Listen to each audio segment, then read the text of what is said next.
I guess maybe it's kind of like the joining thing in Dragon Ball Z too, when the player heads come together. I don't know.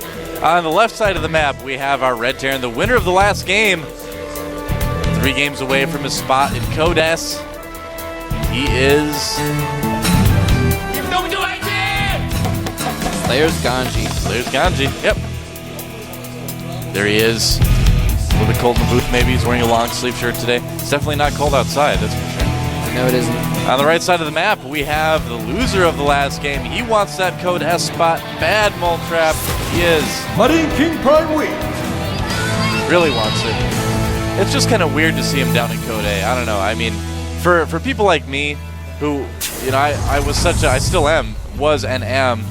What? Just do 1-1-1. It's Imba. Don't listen to him. Just make Marines. Silly fans. This isn't TVP. Anyway. Yeah, I mean, as a fan of the GSL, it's for a long time, you know, since it started, seeing MarineKing in Code A is just kind of weird. It's great to get to cast him, you know, but yeah, it's strange. So yeah, I don't think he's been in Code A before. Has he, or? No, he never has. No. You always see one really pro player in Code A every season, though. It seems like MVP was down here for a season. True. Well, Dude. Maybe that's all actually. Up and down matches, there's definitely always a couple really strong players that manage to get into the up and down matches, though. Did you see what MarineKing just did, Moletrap? Did he CC first? He went CC first. He made a command center before his barracks. Oh, wow. And he's like, well, I don't think my opening last game was greedy and risky enough. I think I better make it a little bit riskier this time around. Yeah, so command center first for MarineKing, which if GanZI can't put the pressure on, can do very, very well. But look at this factory right away for Slayer's GanZI. If he does decide to go for quick Banshees again with Cloak, MarineKing again could be in a lot of trouble from this. Yep, we do have the factory, very quick factory from GanZI. Yep. I believe he did go for gas first as well this game. Yeah, he did. Yeah. Really, I'm really kind of wondering. I haven't had a chance to jump on the public test realm yet and try out some builds with the 5 seconds longer barracks build time. But kind of wondering how that would affect this type of opening and all that. I don't know. Just kind of a thought that popped into my head, Moletrap. I had to say it. All right. Doesn't really apply to this game at all.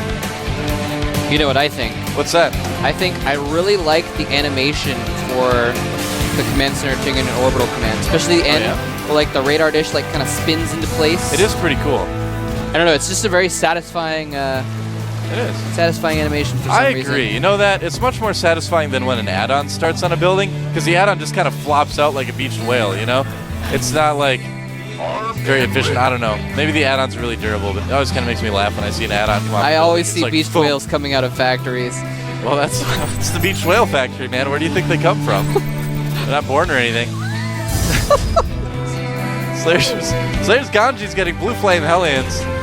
And the command center to follow that up. So not too effective on beached whales, but against Marines and SCVs it does pretty well. Now here's the thing I was going to say. If he stands behind his wall, it's not going to affect MarineKing very much, but he's actually moving out and trying to take his expansion already. He does have a bunker, though, so MarineKing is probably going to be okay depending on his positioning and depending on what GanZI decides to do with his Hellions. He is going to have he's going to have 3 when Blue Flame finishes. Yeah, I'm kind of curious to see if GanZI is going to show the Hellions to MarineKing yet. You know, if he's going to try to do some scouting at the front or anything like that, or if he's going to kind of hide them and then load them up with a medevac that he makes out of a starport and try to drop them. Well, there is the starport right there. He may wait for a 4th. I don't know. I think the starport's a little bit late to really go for a quick drop. Yeah.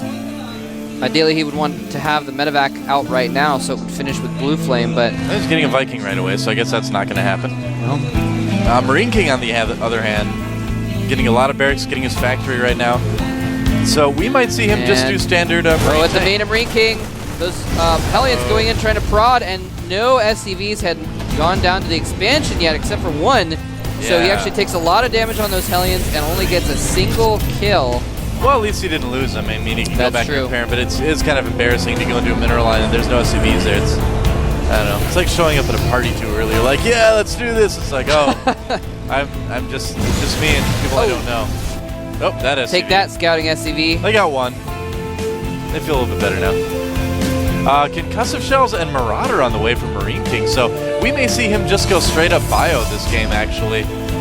which, you know, we still see Terrence do that every once in a while. We see it to kind of a crazy extent sometimes. There was a game between, I think it was DeMuslim and Kawhi Rice during MLG this last weekend where they both went just mass Marine medevac, which is kind of fun and funny.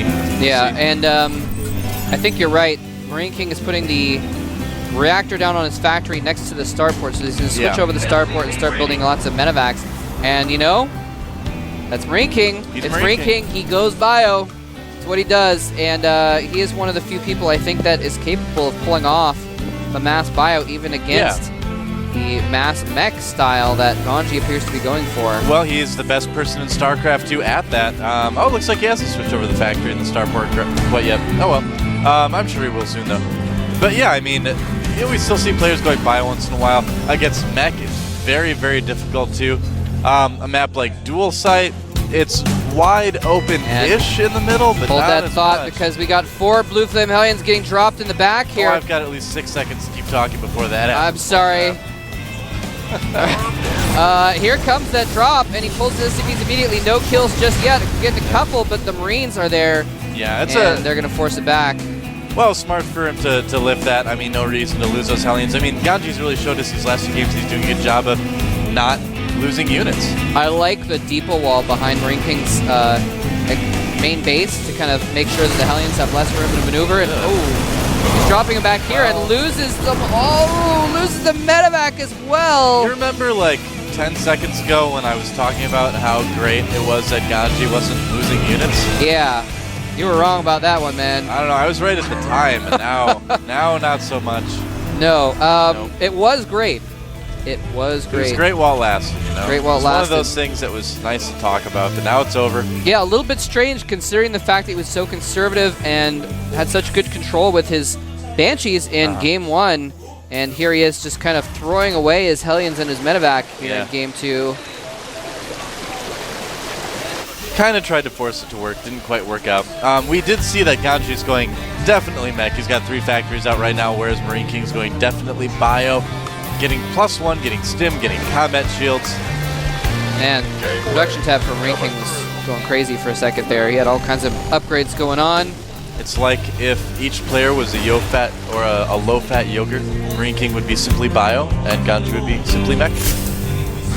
See that? Flowery lettering on a yogurt container? I don't know. Maybe I just drink girly yogurt. MarineKing is now moving across the map now. I'm sorry. I'm not familiar with the yogurt world. And look at that building placement, blocking those Hellions from getting in behind the supply line. He's going to get 0 SCVs again. And now he doesn't have those Hellions to fend off this attack at the front, and MarineKing might drop. Well, yeah, MarineKing scouted the front. He saw all of the units for Slayer's GanZi, decided that he could go around the back and drop in the main. I think this might be a pretty good idea.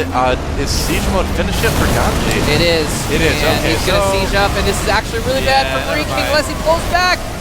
Oh, no, the Vikings killing medevacs, and everything else killing everything else. Well, this nice little counter at the front, but I think MarineKing just lost way too much there and barely killed any of GanZi's units. This is what tends to happen when you try to go straight up bio or simply bio versus simply mech, I should say. Your units just die. So I'm trying to think needs to be a bit more predictable with this. I'm trying to think of more yogurt jokes, but I don't actually know any yogurt brands enough to make some more puns. You ever see that yogurt that was like in a plastic tube? Oh, Go-Gurt? That was the weirdest thing, man. I don't know. I would never be able to eat yogurt out of a tube like that. Well, you can never be a space astronaut then. GanZi going for a little bit of a counterattack. He needs to make sure he engages while sieged up. He's got the air control so he can actually spot long distance as well. Yeah. I'm so mad you're crushing my space astronaut I'm sorry, man. I was like, first the GSL, then space astronaut. It's a really natural transition. Oh, I would say so. So right now, GanZi is going to take a really, really defensive point in the middle of the map. He's starting to put up turrets, as you can see there, too. And if he decides to just go all out, huge defensive position, we could see like bunkers and things like that. I kind of like it when players do that. They're kind of like, all right, this is my half the map. I dare you to come on it. I guess I could just see like the interview with NASA right now. He'd be like, yeah, no, I have really good Banshee control. I can control spaceships really, really well. Let me be your pilot. I can see that. they'll be like, do you have an astrophysics degree? And you'll be like, Don't need it. no. No. But a master's. I played Afterburner in the arcade when I was a kid. Like, the cabinet moves around while you're playing it, so it's like being a real plane. All the we do have. qualification I need. I like the couple Banshees mixed into GanZI's army. Yeah. Because it really makes use of his air control.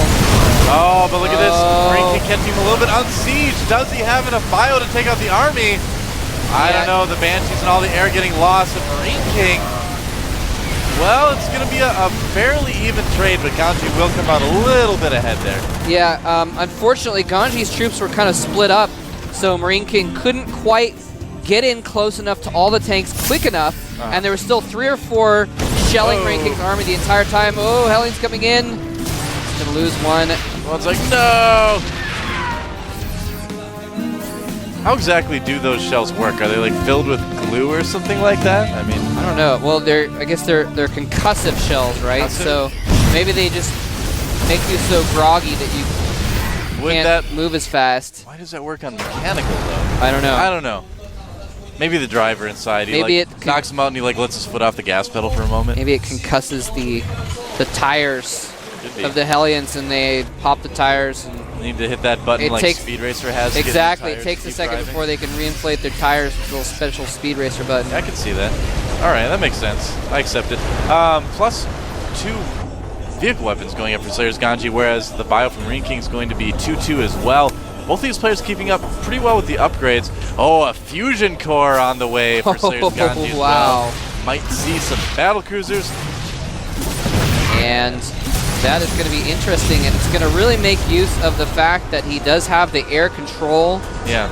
And that's going to be really cool, man, to see that happen if he does go with it, especially if there's like really Marauder heavy army, and actually MarineKing stimming in here, but those tanks are all seized. He's going to put the Hellions in the way as well. Yeah, nice tank line by Slayer's GanZI, and his bio's going to be stopping and shooting at each tank in the line before it moves on. That's going to make him take a lot of damage.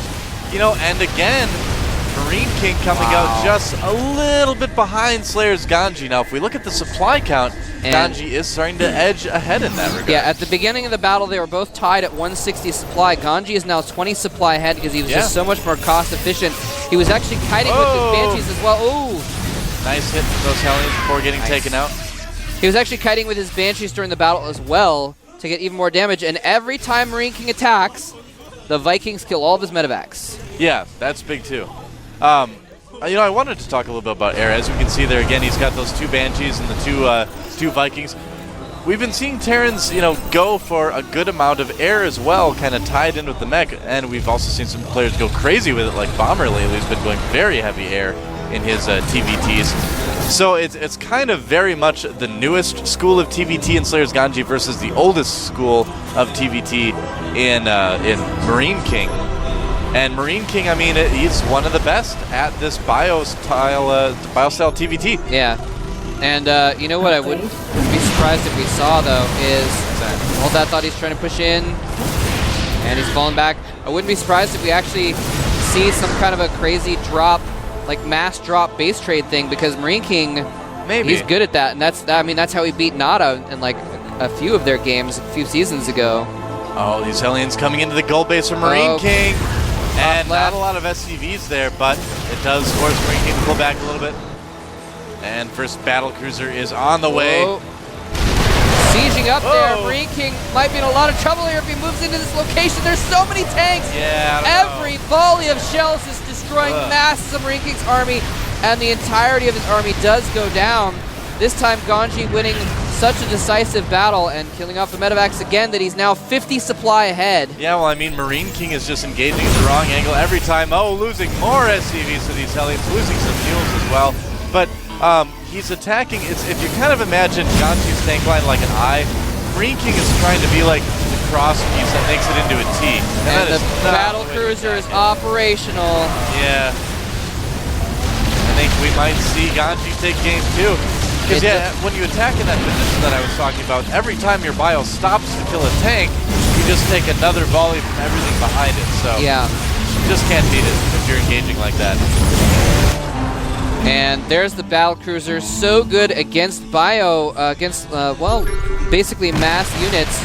because it doesn't really ever overkill because it has so many shots that it fires per second or per couple seconds or whatever. So now battlecruisers can be very vulnerable to mass marines if they're able to stim in there and kill them off very quickly. But if there's support tanks, the battlecruisers are going to lay down so much damage. Yeah. Now MarineKing is trying to cut off GanZi's reinforcements, but he's just so far behind on supply. I don't know if he's going to be even able to take the army that GanZi has back home at like his third base, for instance. It's going to be interesting to see. Yeah, MarineKing is almost mined out in his natural. He's mined out in his main. He's just getting a third at the right side of the map, but hold that thought. Tank sieging up. He's forced back again. Yep. But well, what I was going to say is technically they're both mining the same amount because GanZi is just taking that bottom right, or just trying to take the bottom right fourth. Well, MarineKing's in a position too where he can't really engage right now. Always going to try to drop some stuff maybe on the tanks. Nope, just going to lose everything instead. Here come the mules, and the mules signify that it is time for MarineKing to possibly leave the game. GanZi says, "Get out my game." That's right. And the BC is going to take down the orbital that MarineKing was trying to float to the bottom right. And the tanks are just going to polish everything off. Tank Viking going to start shelling. Oh, Hellions. Killing a bunch of SCVs at that base as well. Yeah, and that's not a good time to be an SCV. That is definitely the game there. MarineKing has no chance of getting back into this at this point. Well, very little chance, I should say. Very little, yeah. More mules coming down. If GanZi made some kind of a crazy misstep and lost all these tanks, MarineKing would actually be in an okay spot, but... He accidentally clicks and kills all his own tanks. Yeah, that might get MarineKing back into it. That's just true. I don't know. He's losing all his production buildings too. I mean, SCV's not going to be able to really make a big difference in this fight. And I've got a feeling we're going to see Slayer's GanZi take it 2-0 against MarineKing. Yep, and MarineKing was barely mining at the left side base, but now he is not. So MarineKing is not mining at all anywhere on the map. His income is at, well, he must be mining somewhere. Never mind, GG. GanZi has taken the first couple games. Yeah, taking him very convincingly. Very convincingly indeed. Drinking his mystery drink there. And yeah, you can see it on the screen. He's the winner. He is now 2 wins away from the Code A Champion Award, which also includes the spot to Code A and or Code S. MarineKing starting to look a bit nervous there. Yeah, man, and he's got to feel a little bit nervous at this point. He is on the back foot. He is just a couple games away from losing this series. He really wants to win this. I mean, he knows he's got to feel like, you know, he's Code S material. I've been there before. I've been in Code S. I've fought with the top players. I've taken them to the finals. Yeah. And here I am in Code A. I should be winning this. Well, he's going up against a guy, too, that is Code S caliber, you know? I really feel like GanZi is. So. Well, he's 2 games away from being Code S. Yeah. And, yeah, MarineKing, he's tried to go for his usual style, tried to be MarineKing, go with the mass bio. And the thing is mass bio, the advantage of it is its mobility. And MarineKing did not use that at all that game. He just defended and attacked into tanks. You can't do that. You have to try and go around, use your mobility to try and maybe drop the main, drop their expansions. I don't think he dropped an expansion that game at all. He really couldn't. GanZi just had such a tight defense set up. I mean, well, I think we're going to go to a break here in just a moment as we hear the Korean commercials creeping in. So we will see you guys in a few minutes. Come back to see if GanZi can clinch it or if MarineKing can come back.